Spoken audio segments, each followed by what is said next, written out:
उत्तरकाशी के सिलक्यारा सुरंग में फंसे 41 लोगों के लिए आज जगी उम्मीद की किरण। रेस्क्यू ऑपरेशन के 17वें दिन मैनुअल तरीके से सुरंग खोदकर मजदूरों के पास पहुंचने की तैयारी। भारी भरकम मशीनों के बाद सुरंग के अंदर फंसे मजदूरों को बाहर निकालने के लिए रैट माइनर्स को लगाया गया। रैट माइनर्स यानी चूहे की तरह कम जगह में तेज खुदाई करने वाले विशेषज्ञ खुदाई कर रहे हैं। सेना की मदद से रैट माइनर्स ने शुरू की खुदाई। 1 मीटर और आगे बढ़ा पाइप। रेस्क्यू ऑपरेशन जारी। मैनुअल कटिंग के लिए मोर्चे पर रैट माइनर्स का दावा, आज रात या कल सभी मजदूरों को निकाल लिया जाएगा। काट रहे हैं, मलबा भी आ रहा है, लोहा भी आ रहा है, क्या क्या आ रहा है? रोक आ रहा है। स्टील कैसे काट रही है? स्टील को हम उससे गलेंडर से काट रहे हैं, गैस कटर से कटवा रहे हैं अपने बेल्डर से। ठीक है। और जो रोक आ रहा है वो हमारी मैनुअल ड्रिलिंग के साथ साथ वर्टिकल ड्रिलिंग भी की जा रही है। एक्सपर्ट्स के मुताबिक 40 मीटर से ज्यादा की वर्टिकल ड्रिलिंग भी हुई। सीएम पुष्कर सिंह धामी आज एक बार फिर सिलक्यारा सुरंग में राहत बचाव कार्य देखने पहुंचे। सीएम धामी ने कहा कि लगभग 52 मीटर पाइप अंदर जा चुकी है। लगभग 57 मीटर तक पाइप को अंदर और धकेलना है। सीएम धामी ने कहा कि इसके बाद एक पाइप और लगेगा। पहले स्टील आदि मिल रहा था जो अब कम हो गया। अब सीमेंट का कंक्रीट मिल रहा है जिसे कटर से काट रहे हैं। और 2 मीटर और चला जाएगा तो ये लगभग 54 मीटर हो जाएगा। इसके बाद एक पाइप और लगेगा। बड़े जो शुरू में गडर्स इत्यादि स्टील मिल रहे थे वो मिलने कम हो गए हैं। अभी जो मिल रहा है सीमेंट का ज़्यादा कंक्रीट मिल रहा है, उसको कट से। सिलक्यारा टनल में फंसे लोगों को निकालने के लिए पूजा पाठ का दौर जारी है। सिलक्यारा टनल पर गांव की महिलाओं ने बौखनाक देवता के भजन गाए और प्रार्थना की जल्द से जल्द मजदूर बाहर आए।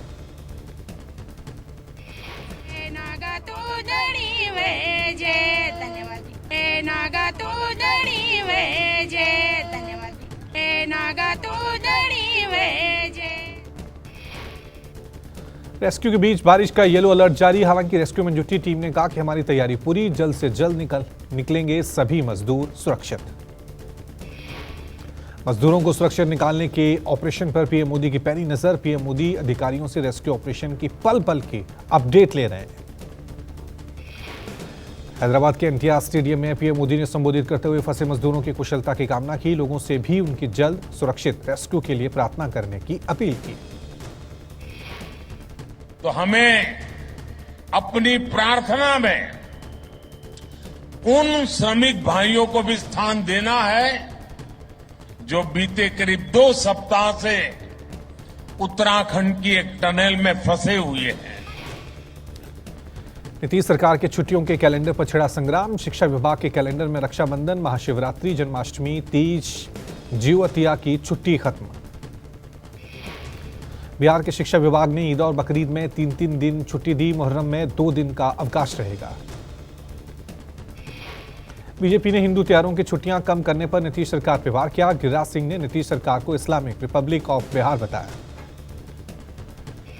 शिवरात्रि जैसे महापर्व, जन्माष्टमी जैसा महापर्व, इन छुट्टियों को काट दिया गया है और ईद बकरीद की छुट्टी जो मुसलमानों में बढ़ा दी गई है।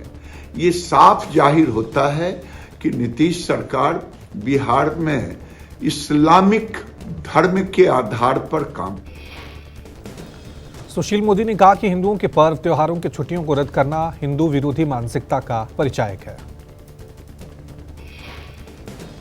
केंद्रीय मंत्री अश्विनी कुमार चौबे ने कहा कि तुष्टीकरण के सरदार बिहार के कुर्सी कुमार। एक बार फिर चर्चा, भतीजे की सरकार का हिंदू विरोधी चेहरा सामने आ गया है। बाहर तुष्टीकरण के सरदार बिहार के कुर्सी कुमार, एक बार फिर चाचा भतीजे की सरकार का हिंदू विरोधी चेहरा सामने। सियासत के बाद जेडीयू के नीरज कुमार ने पलटवार किया। कहा बीजेपी सिर्फ राजनीति करती है, शिक्षा विभाग का बयान क्यों नहीं सुनती। यूपी विधानसभा का शीतकालीन सत्र का आगाज हुआ है। स्वर्गीय विधायकों को श्रद्धांजलि दी गई। अखिलेश यादव ने कैंसर को गंभीर बीमारी बताया। सरकार को इस बीमारी पर ध्यान देने की बात कही। बहुत सारे लोगों को हम लोग खोते हैं, कम से कम सरकार इस पे ध्यान दे और जो इंस्टीट्यूट चल रहे हैं उन इंस्टीट्यूट को कैसे और मजबूत करें, जिससे कि कोई हमारे बीच का इस गंभीर बीमारी से अगर पीड़ित हो तो उसे अच्छा इलाज मिले। सत्र शुरू होने से पहले बोले सीएम योगी आदित्यनाथ, कहा सदन की गरिमा को बनाए रखने की जिम्मेदारी केवल सत्ता पक्ष की नहीं बल्कि विपक्ष की भी है। जवाब देने के लिए सरकार तैयार है। देश के अंदर वर्तमान में चर्चा में है, उस गरिमा को बनाए रखने की जिम्मेदारी केवल सत्ता पक्ष की नहीं विपक्ष की भी है। विधानसभा के शीतकालीन सत्र की शुरुआत से पहले बोले अखिलेश यादव, कहा जनता के सवालों से सरकार भागना चाहती है, इसीलिए इस सत्र का समय बहुत कम रखा गया है। तेलंगाना में राहुल का अनोखा अंदाज। चुनाव प्रचार के दौरान राहुल गांधी ने जुबली हिल्स में ऑटो चालकों, मजदूरों, सफाई कर्मचारियों से बातचीत की। होता है, मोटरसाइकिल होती है, ये आप खरीदते हो? जी सर, हमारा ही रहता सर, ओन व्हीकल रहता है। 3-4 महीने काम करने के बाद या 6 महीने काम करने के बाद उसमें से थोड़ा थोड़ा जैसे कि 100-200 रुपए अगर बैक सेट डाले तो जब 20,000 रुपए ऐसा जमा होता। फूड डिलीवरी बॉय ने राहुल से बातचीत की, राहुल से वेतन बढ़ाने और नियमित करने की मांग की। आखिरी दौर में चुनाव प्रचार। तेलंगाना की सत्ता हासिल करने के लिए राजनीतिक दलों ने झोंकी ताकत। आज शाम थम जाएगा प्रचार का शोर। राजस्थान के बाद अब मिशन तेलंगाना पर सीएम अशोक गहलोत प्रचार के आखिरी दिन कई चुनावी सभाओं को करेंगे संबोधित। जेपी नड्डा ने भी बीआरएस और कांग्रेस पर निशाना साधा, कहा जहां कांग्रेस है वहां भ्रष्टाचार है, कमीशन खोरी है, अपराधीकरण है। पीएम मोदी ने महबूबाबाद में जमकर केसीआर और कांग्रेस पर निशाना साधा, कहा तेलंगाना के लोग केसीआर सरकार को उखाड़ फेंकने के लिए कमर कस चुके हैं। कुछ लोग तेलंगाना में कांग्रेस को लेकर भ्रम भी फैला रहे हैं। पीएम मोदी ने कहा कि तेलंगाना की पहचान संस्कृति और टेक्नोलॉजी से है, लेकिन केसीआर ने प्रदेश पर अंधविश्वास का ठप्पा लगा दिया है। पीएम यही नहीं रुके, करीमनगर में कहा कि पूरा तेलंगाना बस एक ही बात कर रहा है, तेलंगाना में बीजेपी आ रही है, प्रदेश में बीजेपी का पहला सीएम ओबीसी समाज से ही होगा। पीएम ने केसीआर पे हमला बोलते हुए कहा कि तेलंगाना में बीआरएस की नैया डूबने वाली है, अब तो केसीआर के रिश्तेदार भी बीआरएस को ही कोस रहे हैं। करीमनगर में पीएम मोदी ने परिवारवाद पर करारा वार किया, कहा परिवारवादी पार्टियां कानून व्यवस्था को बर्बाद कर देती हैं, बीआरएस ने यहां की कानून व्यवस्था को बर्बाद कर दिया है। पीएम ने कहा कि जहां भी कांग्रेस सत्ता में है वहां पीएफआई जैसे आतंकी संगठनों को बढ़ावा मिलता है। कांग्रेस जब सत्ता में थी तब हर दिन बम धमाके होते थे। तेलंगाना के मंचेरियल शाह में रोड शो, कहा कांग्रेस और केसीआर के बीच में मैच फिक्स हुआ, अगर कांग्रेस को वोट दिया तो वो केसीआर को यहां का मुख्यमंत्री बनाएंगे। कांग्रेस और केसीआर के बीच में मैच फिक्सिंग हुआ है। अगर कांग्रेस पार्टी को वोट दिया तो वो केसीआर को यहाँ मुख्यमंत्री बनाएंगे। ऊपर राहुल बाबा के लिए जगह नहीं है, फिर से नरेंद्र मोदी प्राइम मिनिस्टर। तेलंगाना में कांग्रेस महासचिव प्रियंका गांधी ने कहा कि बीजेपी और बीआरएस की नीतियां सिर्फ सत्ता में रहने के लिए, जनता पहले भी अपने हक के लिए लड़ी है, आज भी लड़ेगी। चाहे बीआरएस हो, इनकी नीतियां सिर्फ सत्ता में रहने के लिए हैं, ताकि सत्ता में रहकर इनकी पार्टियां अमीर बने, इनके नेता अमीर बने। लेकिन आपको इन्हें सिखाना पड़ेगा कि तेलंगाना की जनता बिकेगी नहीं। तेलंगाना की जनता अपने अधिकारों के लिए पहले भी लड़ी है। तेलंगाना में हेमंत बिश्वा ने हमास के समर्थन वाले पोस्टर को लेकर ओवैसी पर हमला बोला, कहा हैदराबाद में हमास का समर्थन करने से क्या फायदा।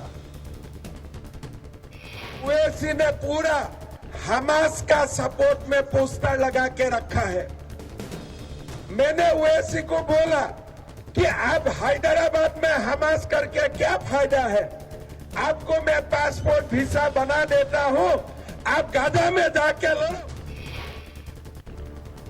हेमंत बिश्वा ने कहा कि हमारा संकल्प है कि हम हैदराबाद का नाम बदलकर भाग्यनगर कर देंगे, बीजेपी की सरकार आएगी तो हम ओवैसी और उसके भाई को जेल में डाल देंगे। पीयूष गोयल ने तेलंगाना चुनाव को लेकर कहा भ्रष्टाचार तुष्टीकरण की राजनीति को खत्म कर सुशासन स्थापित करेगी बीजेपी, जीतने के बाद सरकार राज्य को विकसित बनाने में कोई कसर नहीं छोड़ेगी।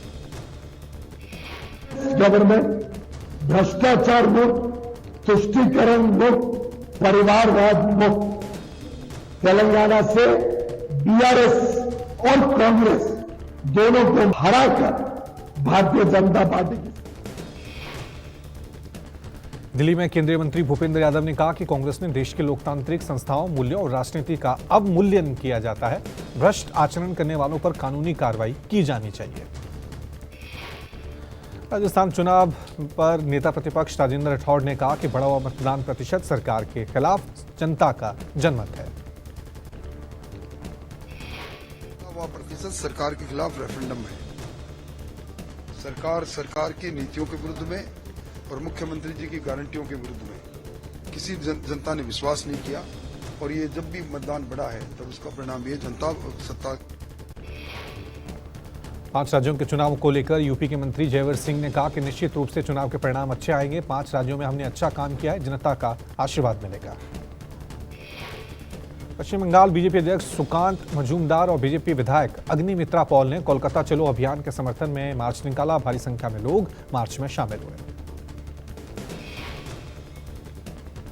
जेडीयू नेता ललन सिंह ने गृह राज्य मंत्री नित्यानंद राय पर निशाना साधा। कहा, नित्यानंद राय हवाई नेता हैं, उनको क्या पता मेरी पार्टी में क्या हो रहा है। राज्य मंत्री हवाई नेता है, उनको क्या पता है मेरी पार्टी में क्या है नहीं है। अभी 2024 नजदीक आ रहा है। गुजरात के मेहसाणा में बारिश से 27 लोगों की मौत को लेकर स्वास्थ्य मंत्री ऋषिकेश पटेल ने कहा कि सीएम ने हमें सर्वे कर मुआवजा देने का निर्देश दिया है। राहत कार्य शुरू कर दिया गया है। तमिलनाडु के हुसूर में केंद्रीय मंत्री अश्विनी वैष्णव ने कहा कि 10 साल पहले भारत में इस्तेमाल होने वाले 98% फोन आयात किए जाते हैं, लेकिन भारत में इस्तेमाल होने वाले 99.2% मोबाइल फोन अब भारत में ही बनते हैं। ज्ञानवापी मस्जिद परिसर की सर्वेक्षण रिपोर्ट आज जिला कोर्ट में पेश करेगी एएसआई। 100 दिन के सर्वेक्षण की रिपोर्ट दाखिल करने की समय सीमा आज खत्म हो रही है। आज रिपोर्ट दाखिल करने का आखिरी दिन। वाराणसी जिला अदालत में रिपोर्ट जमा करेगी एएसआई। 1 महीने पहले पूरा हुआ था सर्वे। एएसआई ने अपनी रिपोर्ट दाखिल करने के लिए 15 दिन का अतिरिक्त समय मांगा था, लेकिन कोर्ट ने 10 दिन का समय दिया था। एएसआई की टीम 4 अगस्त से मस्जिद परिसर में सर्वेक्षण कर रही थी। पंजाब के पंचकुला और मोहाली में किसानों के पड़ाव का तीसरा और आखिरी दिन। पंजाब के राज्यपाल से मुलाकात, किसानों ने रखी अपनी बात। कर्ज माफी और सभी फसलों के लिए एमएसपी गारंटी कानून, 60 साल के किसानों के लिए पेंशन, फसल बीमा योजना जैसी कई मांगों को लेकर डाला हुआ है पड़ाव। छगन भुजबल के शिंदे समिति को बर्खास्त करने की मांग पर बोली सुप्रिया सुले। कहा, सरकार में पॉलिसी पैरालिसिस है। जो चीज कैबिनेट में कहनी चाहिए वो इनको रैली में कहनी पड़ रही है। देव दीपावली के पर्व पर बोले प्रधानमंत्री मोदी। कहा, इनमें हर दिया आस्था और समृद्धि का प्रतीक है। ये दीप हमें विकसित भारत और आत्मनिर्भर भारत की राह दिखाते हैं। इनमें से हर दिया आस्था का भी प्रतीक है और समृद्धि का भी प्रतीक है।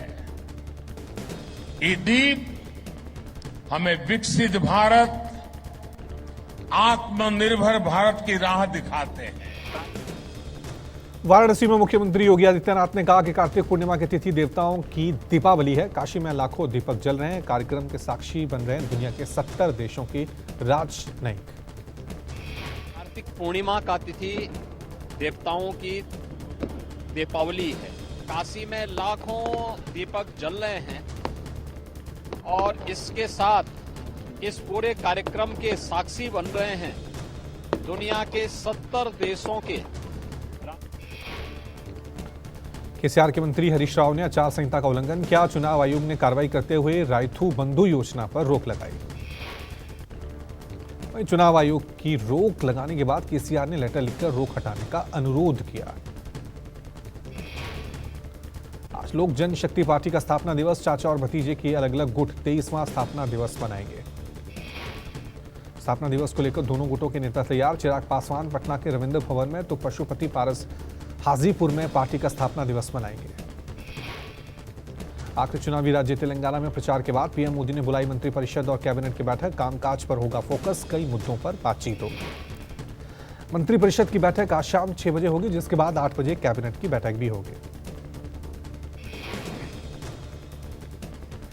बैठक में कैसे सरकार ने अपने दोनों कार्यकाल में जनहित के कार्य किए हैं, जनता तक उनकी पहुंच की स्थिति क्या है, इसकी समीक्षा होगी। ग्रेटर नोएडा वेस्ट में मातम में बदला शादी का माहौल। समधी ने अपने ही समधी की गोली मारकर हत्या की। हत्या के बाद फरार हुआ आरोपी की तलाश में पुलिस की टीमें तलाश कर रही हैं। पुलिस ने फार्म हाउस में मौका वारदात को सील किया। पुलिस के मुताबिक मृतक अशोक प्रधान और आरोपी शेखर यादव एक दूसरे के समधी हैं। आरोपी की बेटी की शादी अशोक प्रधान से हुई थी, पर शादी के कुछ दिनों बाद ही अशोक के बेटे ने आरोपी की बेटी को छोड़ दिया था। मृतक और आरोपी दोनों में पारिवारिक विवाद चल रहा है। कोर्ट में भी पहुंचा मामला। फिलहाल पुलिस आरोपी शेखर यादव और उसके साथियों की तलाश कर रही है। दिल्ली में बढ़ते प्रदूषण के बीच बारिश के बाद थोड़ा सा सुधार। बारिश के बाद AQI 400 से कम हुआ। बारिश के कारण हवा की गति सुधरकर 20 किलोमीटर प्रति घंटा हुई है। दिल्ली में प्रदूषण फैलाने वाले वाहनों पर सख्ती के निर्देश। गोपाल राय ने पराली जलाने की बढ़ती घटनाओं की जांच के निर्देश दिए। ध्वनि प्रदूषण पर यूपी में बड़ी सख्ती। नोएडा के धार्मिक स्थलों से उतरवाए दर्जनों loud speaker. Noida police commissioner के नेतृत्व में नोएडा पुलिस ने धार्मिक स्थलों का निरीक्षण करते हुए अभियान चलाया, जिसके चलते 188 धार्मिक स्थलों का निरीक्षण किया गया। शिवसेना विधायकों की अयोग्यता के मामले में विधानसभा के अध्यक्ष राहुल नार्वेकर एक बार फिर करेंगे सुनवाई। आज से लगातार 3 दिन तक मामले की सुनवाई। उत्तर और बिहार की लाइफलाइन राजेंद्र सेतु पर परिचालन बंद। मरम्मत को लेकर राजेंद्र सेतु पर 6 महीने से वन वे परिचालन हो रहा था।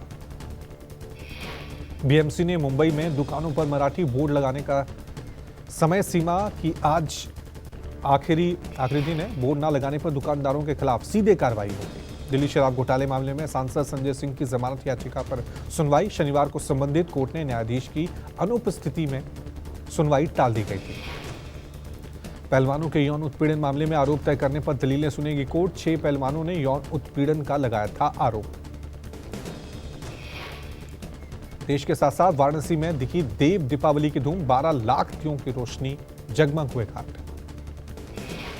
देव दीपावली पर 8 से 10 लाख पर्यटक काशी पहुंचे। सुरक्षा के कड़े इंतजाम। 70 देशों के राजदूत बनारस पहुंचे। यूपी सीएम योगी आदित्यनाथ ने नमो घाट पर देव दीपावली पर पहला दीप जलाकर कार्यक्रम की शुरुआत की। सीएम ने कहा, देश दुनिया का आध्यात्मिक इवेंट बन गया है देव दीपावली।